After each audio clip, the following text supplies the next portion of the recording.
Here we go. We're going to begin by looking at a brief overview of the evolution of the presidency. And then next class session, which will be Friday, and I'll tell you at the end of class why I won't be here Wednesday, but I do have something for you to do. We will get into how our presidents are elected and how that's changed, and then the people that they choose as their staff, and then the relationship of the presidency to the other branches of government. So let's begin with the evolution of the presidency from the time of the founders until today.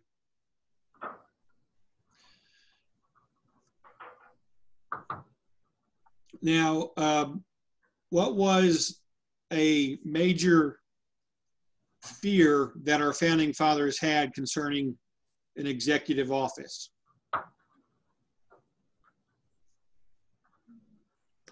After just having defeated the British, do you remember what they were afraid of?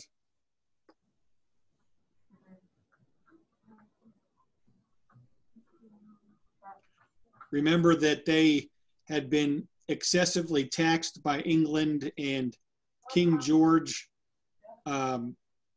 exercised power in stripping away their rights as colonists. So does that help you remember what they were afraid of? Well, they did not want to break away from England and then set up a government in which there was a strong executive, which would be to them like replacing the King of England with the King of America. So they were very afraid of having a really strong executive office. So that's why they came up with the three branches of government that would have a check and balance on each other. And if you remember from last chapter, Congress was originally set up to be the leader of the three branches, a leader among equals. So the presidency was basically set up in Article 2 of the Constitution with these four broad provisions. And these are nice and laid out for you in a nice table on page 349. But they wanted the president to be a leader on a national level, and he would lead in these four broad areas. During times of war, he would be the commander-in-chief over the Army and the Navy, as well as the state militias.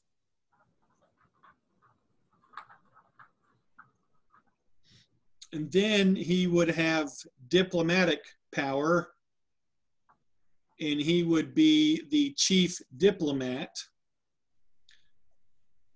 Now, what do diplomats, what do they really focus on? What's their objective? A country's diplomat.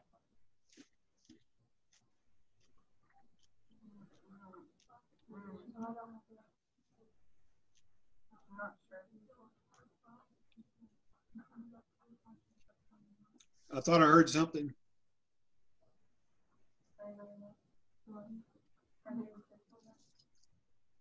No. So, do countries exist in a vacuum?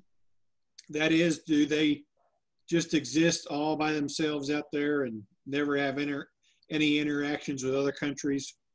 No. No. So, The president would be the chief diplomat in foreign policy, foreign relations, and he would have the authority to make treaties, to appoint ambassadors and other public ministers, as well as receive ambassadors from other countries. So he was to give direction in the foreign affairs, our diplomatic power. Then the president has appointment power. He has the power to appoint judges for the Supreme Court, as well as all other unspecified officers in the United States, which simply means officers whose qualifications and requirements are not spelled out in the Constitution.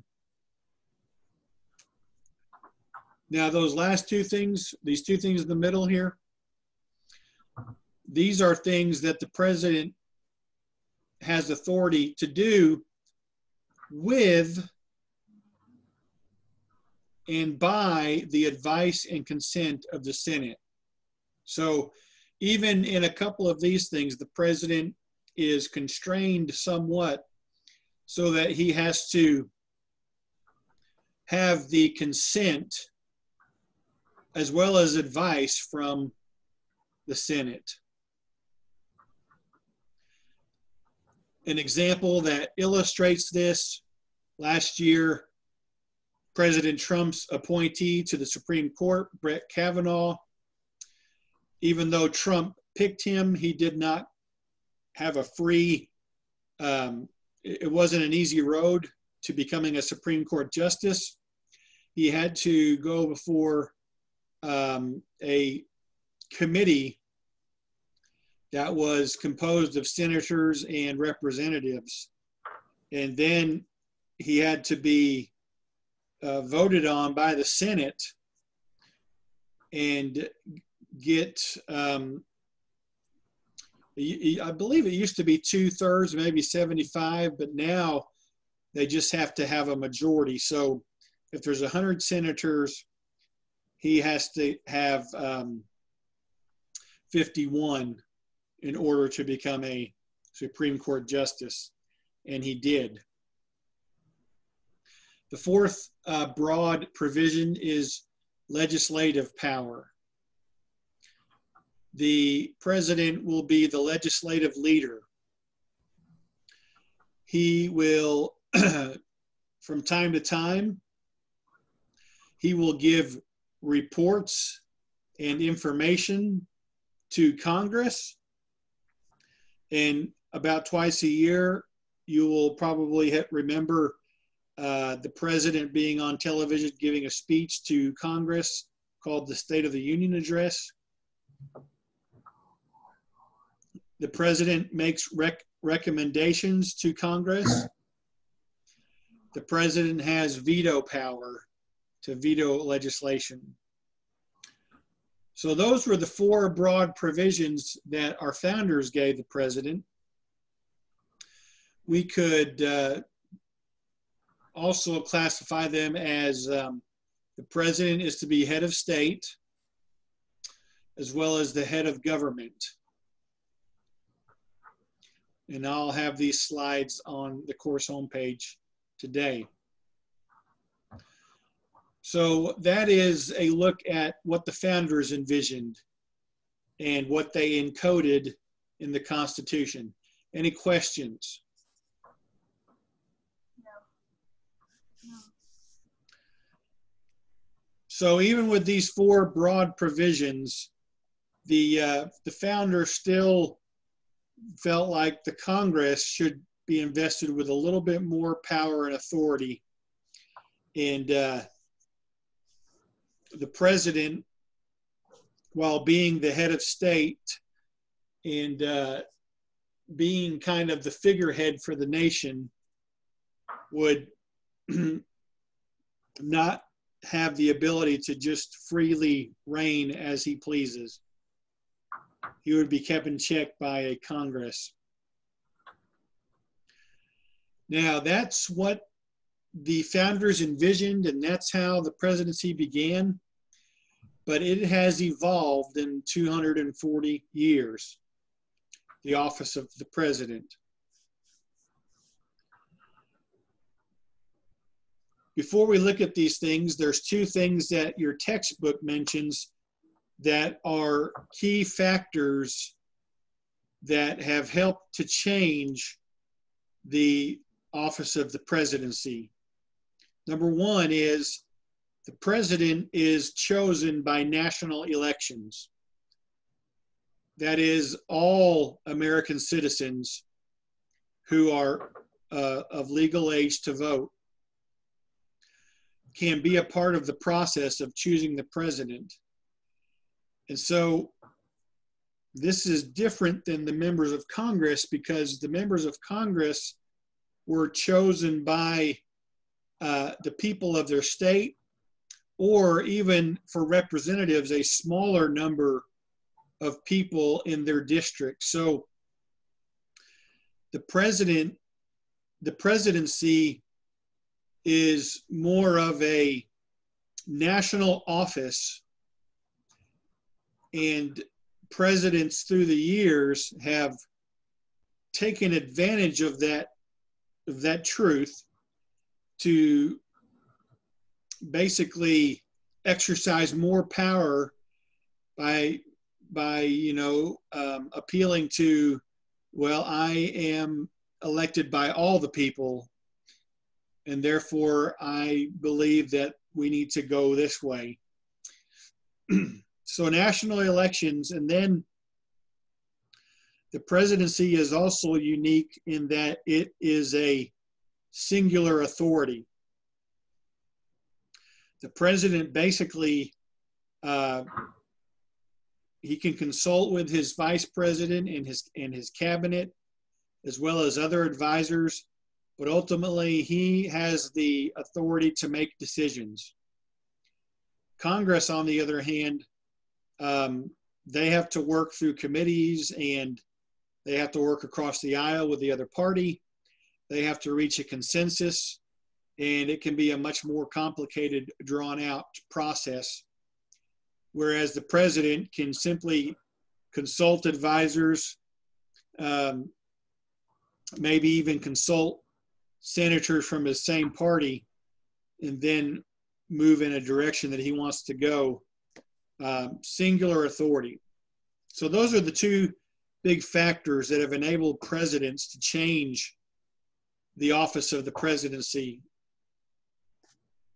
So we want to look at basically three stages of the presidency that have led us to today.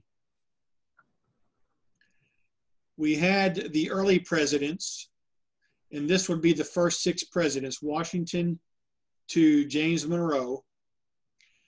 And all 6 of them served for 2 terms, except for John Adams, or John Quincy Adams.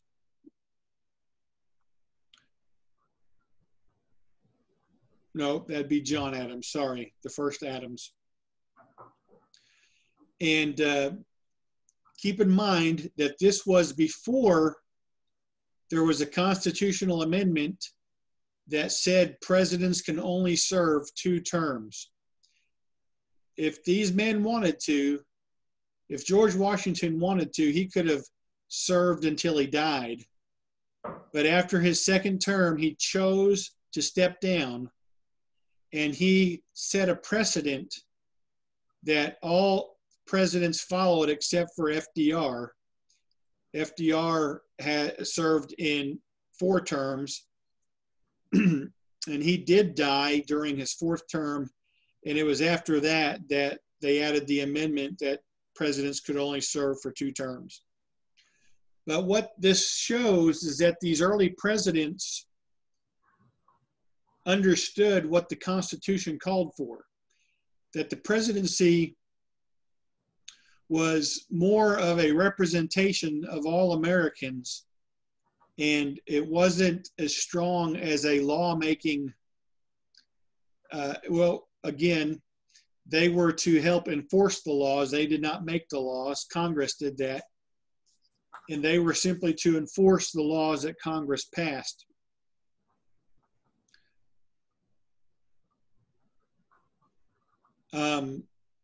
They were all men who were considered well respected. They were the most qualified.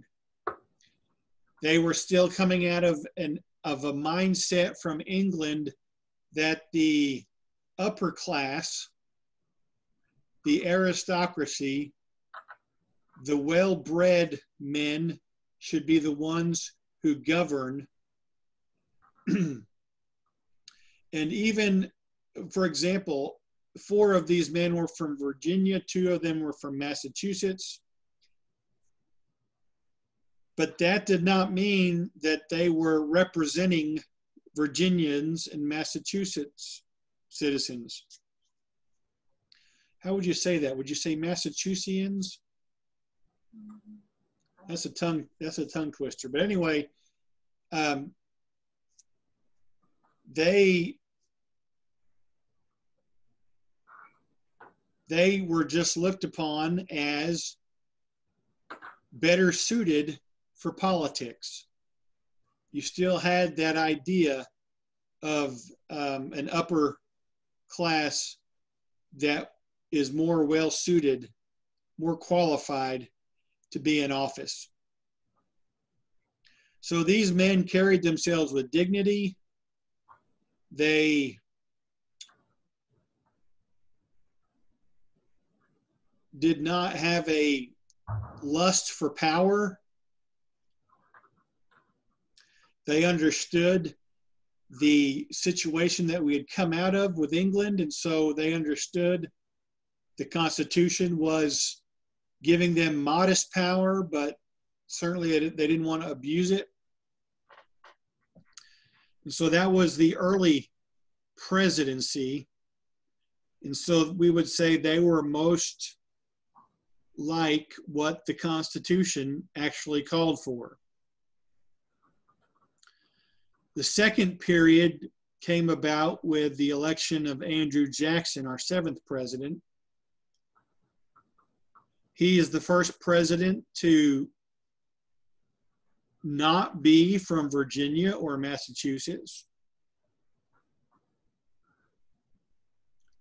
Kind of that New England area, even though Virginia is now considered the South. At that time, it was considered more of a New England type area. Jackson came from Tennessee. Jackson was a Revolutionary War hero. I'm sorry, he was the hero of the War of 1812 at the Battle of New Orleans. And he styled himself as a people's president.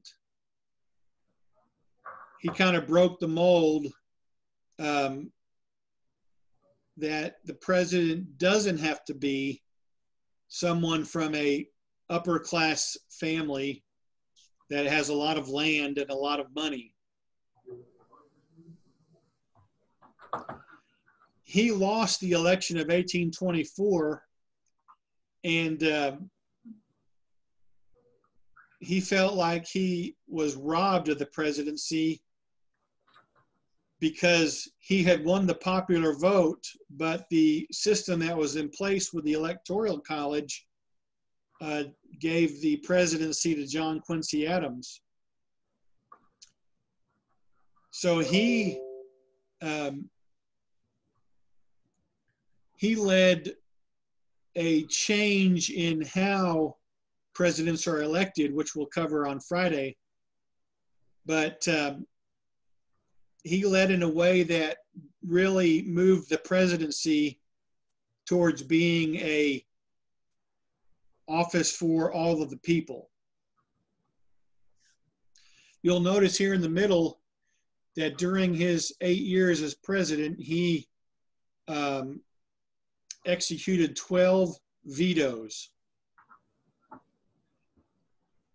if you look here, that was more vetoes than the first 6 presidents combined.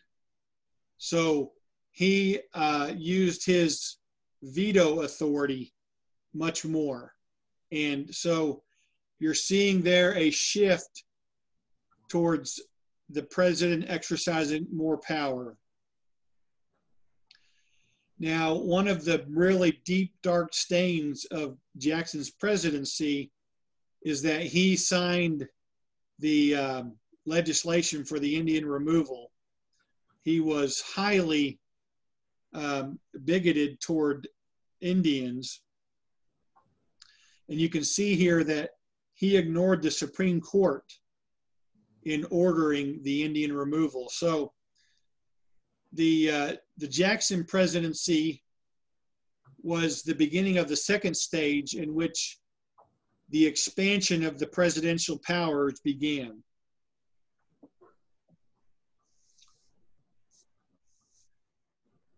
Now, those that followed him did not exercise this authority as much as Jackson. You did have another strong president during the Civil War, Abraham Lincoln. And it's kind of understandable why he exercised a lot of authority as compared to other presidents. His whole presidency was the Civil War. So he was really under a very stressful presidency, and people understand why he was such a strong president. And we're thankful for that. But other than him and Andrew Jackson, the other presidents during this time period, and this would take us up until the 1890s, they did not exercise the strength and authority that those two men did. Matter of fact, in the last part of the 19th century, that is where our third stage comes in.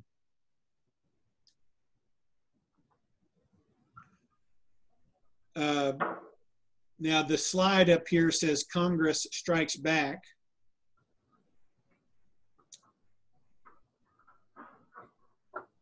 But what I want you to remember from our textbook, and you'll need to know this for the test, and probably the quiz that'll be posted later this week, on page 351. And again, we're going to say in the middle of this time frame, so around the 1890s to 1900, early 1900s, presidents operated under the Whig theory. The Whig theory, W-H-I-G. Be familiar with this. This theory said that the presidency is a limited office. It's also known as the weak theory, the weak presidency theory. And the idea is that the president, the office of president, is really to be primarily an administrator. And the president, under this type of presidential theory, simply carries out the will of Congress. Anybody superintendent in the room? Yes or no? No. Okay, because I don't know, they may not agree with this, but the superintendent of the school, for example, really, you know, they don't so much oversee the school, the daily operations of students. That's the principal, the vice principal. The superintendent meets with the school board. The superintendent tries to get state funds for the school. So he's more of an administrator. He doesn't so much answer to the principal. The principal still has to answer to him, but that's kind of a vague analogy in this Whig theory. The president was simply to be an administrator who carried out the will of Congress. Maybe like how Captain America started out. He just went around in his suit and he tried to pump up the troops during the war. He didn't get to use his superhuman strength, right? And he was basically controlled by a few congressmen. So this is how the Whig theory pictured the presidency. So we'll stop there and pick up with the stewardship theory. This Wednesday I have to be gone, so what we're going to do is when you come to class on Wednesday, still come to your room there. At 1 o'clock, I will have posted on the course homepage a entire class bonus exercise project that we're going to do for the rest of the year, in which I am going to assign basically the two in Arcoma are going to be the president and vice president. And then those of you in Panama are going to be the Congress and the House. And then I'm going to put some of you on a committee, and you guys are going to try to come up with a bill, a law that we're going to see if you can get passed by the end of the school year. I don't know exactly what the law is going to be about, but all of those things will be on your course homepage Wednesday at 1. And so you can start meeting with your committee and your groups, and I'll give you some instruction on how to start preparing for that. I think it'll be a fun total class group project that'll help us learn about how bills are formed and then are made law. So I will not see you Wednesday. Have a great week, but I will see you Friday at 1. Okay. Bye. Bye. Bye. Any questions? No. Oh. And I'm still working on trying to get caught up on all the grading. So again, I apologize. All right, we'll see you Friday. I just yell at him real quick.